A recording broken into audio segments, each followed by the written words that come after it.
شروع اللہ کا نام لے کر جو بڑا مہربان نہایت رحم والا ہے۔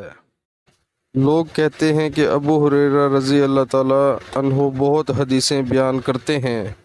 اور میں کہتا ہوں کہ قرآن میں 2 آیتیں نہ ہوتی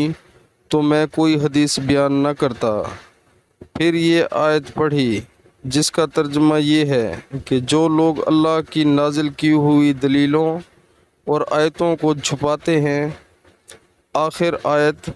رحیم تک۔ واقعہ یہ ہے کہ ہمارے مہاجرین بھائی تو بازار کی خرید و فروخت میں لگے رہتے تھے اور انصار بھائی اپنی جائیدادوں میں مشغول رہتے،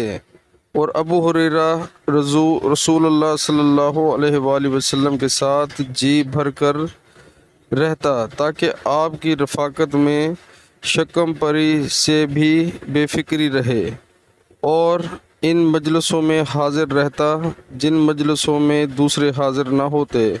اور وہ باتیں محفوظ رکھتا جو دوسرے محفوظ نہیں رکھ سکتے تھے۔ مسلمانوں، اللہ تعالی ہمیں حدیث پاک سننے اور اس پر عمل کرنے کی توفیق عطا فرمائے، آمین۔